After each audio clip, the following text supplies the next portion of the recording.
সঙ্গীতা বন্দ্যোপাধ্যায়ের লেখা গল্প প্যান্টি, পর্ব ৫, ১৮। আমি চলে যেতাম, কিন্তু বর্ষায় গাছগুলো এমন বেড়ে উঠল, মায়ায় যেতে পারলাম না। সেদিন বিকেলেও তো একটা পাতলা ঝিরঝিরে পাতার ঝাউ গাছ কিনে এনেছিলাম, যেদিন তুমি আমাকে চলে যেতে বললে।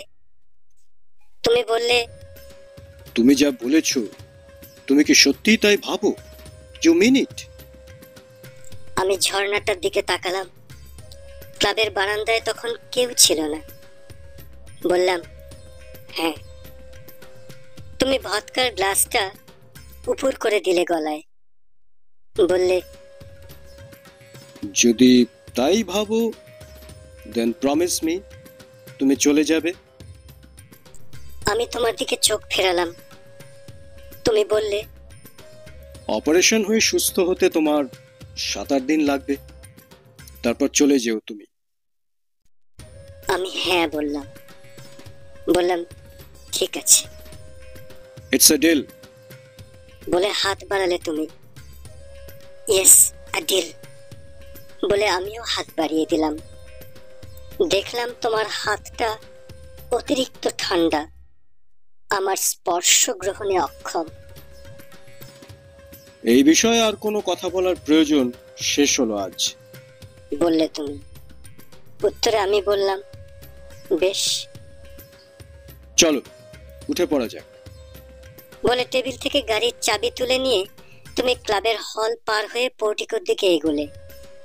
আমি তোমার পেছনে পেছনে হাঁটতে লাগলাম। হলে তখনও বেশ ভিড় ছিল। আমাকে দেখে হাত নেড়ে গুড নাইট বলল অনেকে। কেউ বলল, চলে যাচ্ছ তোমরা? আমি সেই সব পরিচিত মুখগুলোর দিকে তাকিয়ে হেসে মাথা নাড়লাম। মনে মনে বললাম, যাওয়া না যাওয়া দুটোই আসলে একটা করে সিদ্ধান্ত। সিদ্ধান্ত শব্দটা মনে আসতে আমার তৎক্ষণাৎ একদিনের ঘটনা মনে পড়ল। একদিন তোমার বন্ধু এবং বন্ধুপত্নীর সঙ্গে বসে চা খেতে খেতে সিদ্ধান্ত নিয়ে অনেক আলোচনা হয়েছিল আমাদের। তোমার বন্ধু বলেছিলেন, জীবনে অনেক সময় এই ব্যাপারটা হয়েছে আমার, জানো, সামনের পথ দেখতে পাচ্ছি না, সমস্তটা যেন কুয়াশায় ঢাকা। এগোবো না পিছবো? হয়তোবা মনে হচ্ছে দাঁড়িয়ে আছি একটা ওয়াই এর মুখে, সামনে এক বা একাধিক রাস্তা, কিন্তু কোনটা বাছবো সিদ্ধান্ত নিতে পারছি না। তুমি বললে, তোমার আত্মা তোমাকে বলবে ঠিক কোন পথে তুমি যাবে। তুমি আত্মার স্বর শুনতে পাবে। অনেক সময় সেটা কোনো স্পষ্ট ভাষ্য নয়, বললেন তোমার বন্ধু। অনেক সময় কোন সিদ্ধান্ত থেকে কি ফলাফল হবে অভিজ্ঞতা তা জানে না।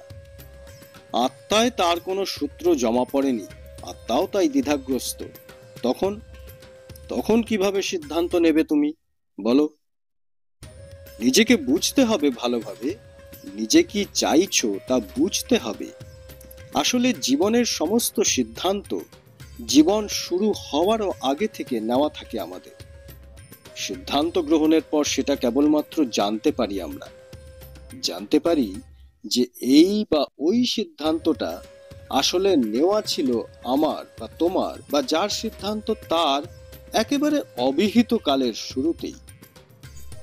তোমার বন্ধুপত্নী চায়ের কাপ নামিয়ে রেখেছিল এবং উৎসুক চোখে তোমার দিকে তাকিয়ে বলেছিল, ব্যাখ্যা করো। ব্যাখ্যা করা মুশকিল, বললে তুমি। হয়তোবা অসম্ভব। একটা উদাহরণ দিতে পারি। ধরো আমি গাড়ি চালিয়ে যাচ্ছি, হঠাৎ চাপা দিয়ে ফেললাম কোনো পথচারীকে। এবার যখন লোকটাকে নিয়ে আমি কি করব সেই সিদ্ধান্ত আমার নেওয়া আছে আমার জন্মের শুরুতেই। আমি খালি সময়ের মুখে দাঁড়িয়ে অনুভব করব মস্তিষ্কের ভেতরে একটা মৃদু দপদপানি। সেখানেই আমার নেওয়া সব সিদ্ধান্তগুলো জমে আছে আর ঘটনার স্রোতে পড়ে অপেক্ষায় আছে বেরিয়ে আসা। তুমি গাড়ি চালাচ্ছিলে, আমি তোমার পাশে বসে সেদিনের কথাটাই ভাবছিলাম। এলগিন রোড পার হতে হতে তুমি বললে, ওষুধটা খেয়ে নিও রাতে। আমি দীর্ঘশ্বাস ফেললাম। না, আর ওষুধ খাবো না। ব্যথা বাড়লে কিন্তু তখন ফোন করে কাঁদবে না। না, কাঁদবো না। সব ফোনের রিঙ্গার অফ করে শুয়ে পড়বো আজ। এত মাস ধরে অনেক ডিস্টারবেন্স সহ্য করেছি, আর নয়। 2-4 দিন সময় দাও, আমি চলে যাব, বললাম আমি। তুমি ব্রেক কষলে। মানে? বললাম তো অপারেশনের পরে চলে যেও। আমি অপারেশন করাবো না। তুমি অস্থির হয়ে জলের বোতলটা খুঁজতে লাগলে গাড়ির ভেতর। আমি তোমাকে কোনো সাহায্য করলাম না। জল না পেয়ে তুমি আবার স্টার্ট করলে গাড়ি।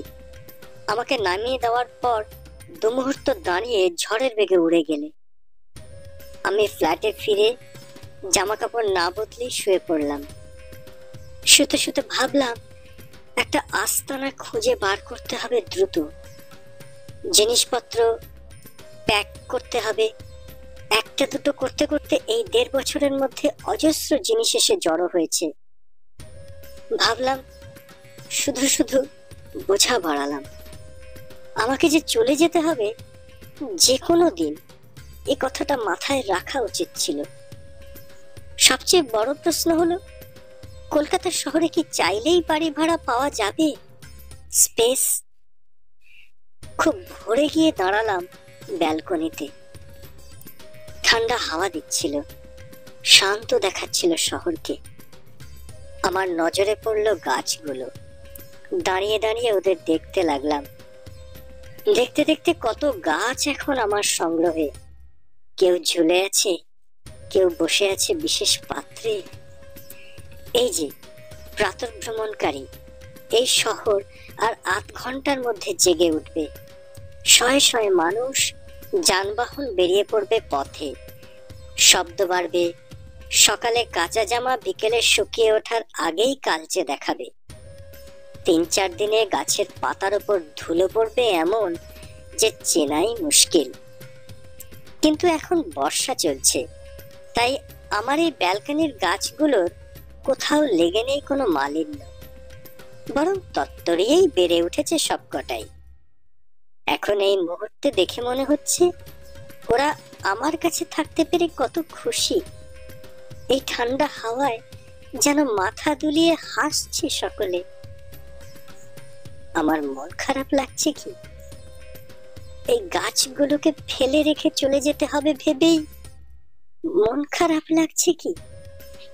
আমি কি একটা বাড়ি খুঁজে পাবো 2 দিনে, যেখানে এই গাছগুলো বর্ষার জলে নতুন করে প্রাণ পাওয়া ঝকঝকে গাছগুলোরও জায়গা থাকবে? আর তা যদি না হয়, তাহলে কি আমি এদের ফেলেই চলে যাব? আর বর্ষা পার হয়ে গেলে এরা জলাভাবে শুকিয়ে মরে যাবে? নাকি আমি দারোয়ানকে বলবো যে ওদের নিয়ে যান, দিনাবসানে একটু জলই ওদের বাঁচিয়ে রাখবে, বেশি কিছু করতে হবে না? এই 2 দিনের মধ্যে কত কি করব আমি। বাড়ি খুঁজবো, ব্যাগ গোছাবো, জিনিস প্যাক করব, গাছেদের ব্যবস্থা আমি কি পারবো? সাদা কচু পাতাটা মরেই যাচ্ছিল, কত কষ্টে বাঁচালাম। এখন 5টা পাতা গাছটায়, আর একটা পাতা অর্ধেক খুলেছে। যদি মরে থাকা পাতাটা খুলে মেলে ধরে নিজেকে, তবে বুঝবো গাছটা সম্পূর্ণ সুস্থ। 2 দিনে কি সেটা সম্ভব হবে? গাছ বিক্রেতা বলেছিল ওই ঝুলন্ত লতাটা সারা বছর নীল ফুল দেবে। সারা বছরের নীল ফুল কি স্বপ্ন? আমি কি ফুল ফোটা না দেখেই চলে যাব? অসম্ভব। না, 2 দিনের মধ্যে চলে যেতে পারবো না আমি যাব না। হলে ফোন বাজছে। এত ভোরে তুমি ছাড়া আর কে হবে? এই শহরে দ্বিতীয় মানুষ আমার আছেটাই বা কে? স্লথ পায়ে ফোন ধরতে হলে ফিরলাম আমি। তোমার ওপর রাগ করার কোনো মানেই হয় না। ইটস বেকুফি। বললে তুমি, হাসলে তুমি।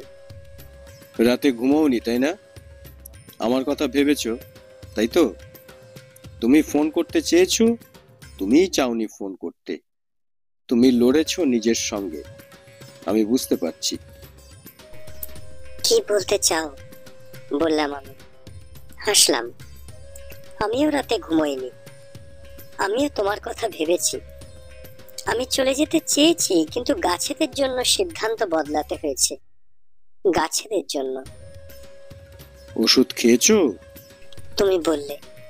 হ্যাঁ, আমি বললাম। আমার একটু একটু জ্বর হয়েছে মনে হয়। চোখ দুটো জ্বালা জ্বালা করছে। My whole body is paining. আমি এখনই ডক্টরকে ফোন করছি। নেই, জানে তো, ঠিক হয়ে যাব। Are you mad or what? শুনছো না চারিদিকে ভাইরাল ফিভার হচ্ছে? শোনো, তোমার অপারেশনের পর চলো বেড়াতে যাই। ধরো জঙ্গলে যাওয়া যেতে পারে, বা ধরো পাহাড়ে। অনেকদিন বেরোনো হয় না। কতদিনের জন্য? এই মাসখানেক। এতদিন? কেন? আমার গাছগুলোর কি হবে? কি বলছো? কান্ট হিয়ার, লাইনটা ডিস্টার্ব করছে। ঠিক আছে, গাছগুলো প্যাসেজে বের করে রেখে যাব। দারোয়ানকে বলবো রোজ জল দিয়ে দেবে। কি বলছো? কিছু না। শোনো, কাল যা বলেছো তা মনে হয়েছে বলেই বলেছো নিশ্চয়ই। এ নিয়ে আমার কোনো রাগ নেই। তোমার উপর রাগ করেই বা কি করব? তোমাকে ছেড়ে তো থাকতে পারবো না। It's no more possible.